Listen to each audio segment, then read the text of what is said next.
That would talk about recording them. Okay. When?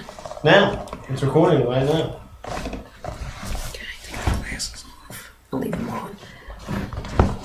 They're gonna wonder what they can do.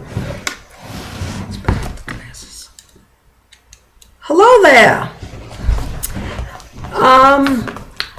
My name is Eleanor Fleischman, and I wrote a poem that got recorded in a book called A Different Light, and it was published by the National Library of Congress.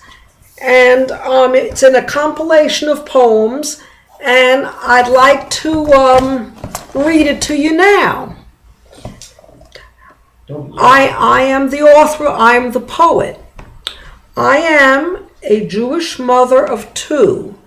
Hear my fervent plea and prayer. I am a victim of secular justice, and a monumental travesty of justice is in the air everywhere.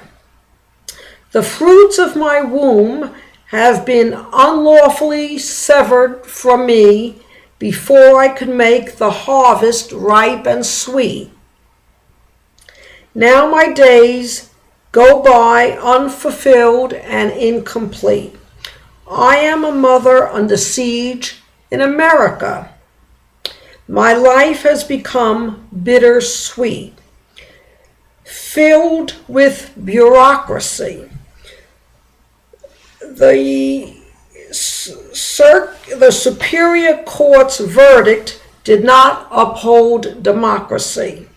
Please let my voice take a final stand to speak truth in this great democratic land. United we stand, divided we fall. I was a mother on trial, and I did my best to achieve the goal that I set out in this heartfelt poem. Now those two children are age 29 and age 26.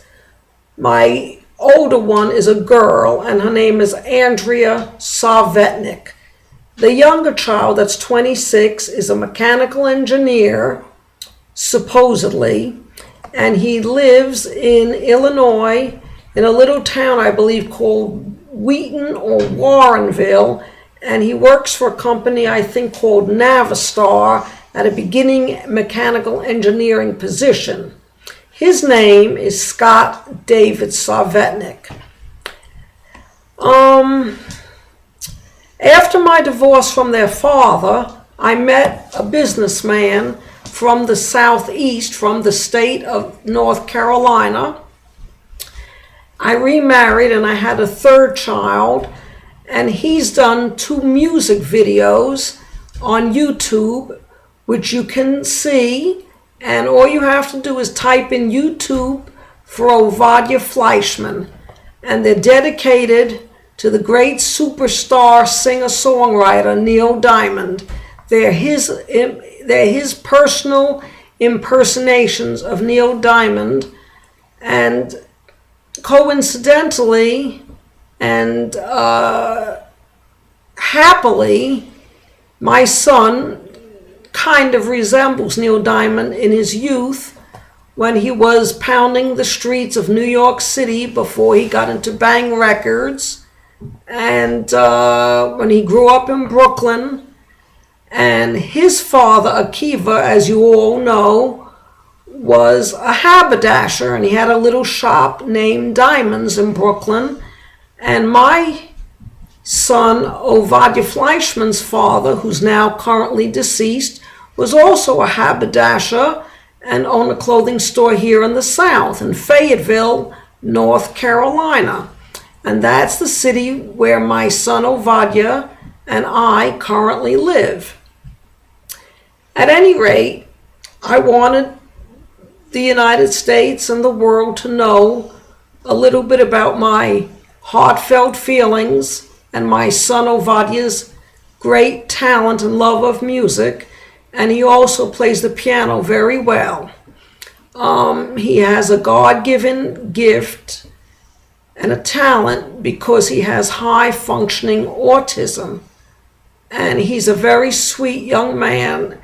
And he lost his father tragically in an automobile accident on the Interstate Highway I-95 here in North Carolina, in a town called named St. Paul's, back in September 2007, 3 days before my 53rd birthday. That will be a day that my son Ovadia Fleischman and I will never forget. A day that will live in our hearts and in infamy. God bless all of you for listening to my heartfelt story, which is all the truth. And I have lived through many, many things in my life which have only proven to make me a stronger woman. I came from very humble beginnings myself, just like Neil Diamond did. I grew up in New York City in the borough of Queens, and I was a shy little girl.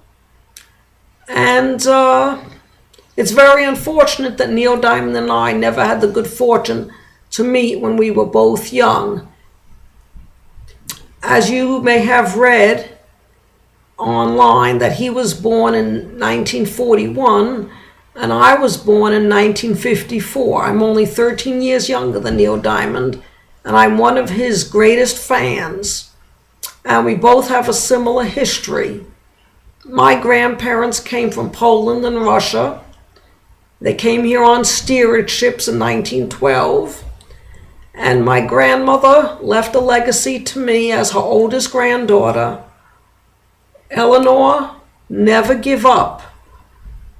Keep hope alive, and someday you'll gain recognition, perhaps, and maybe you'll become a small celebrity or a small public figure that people will finally respect and recognize. I rest my case for now, and I wish you all the very best from the bottom of my heart. Amen.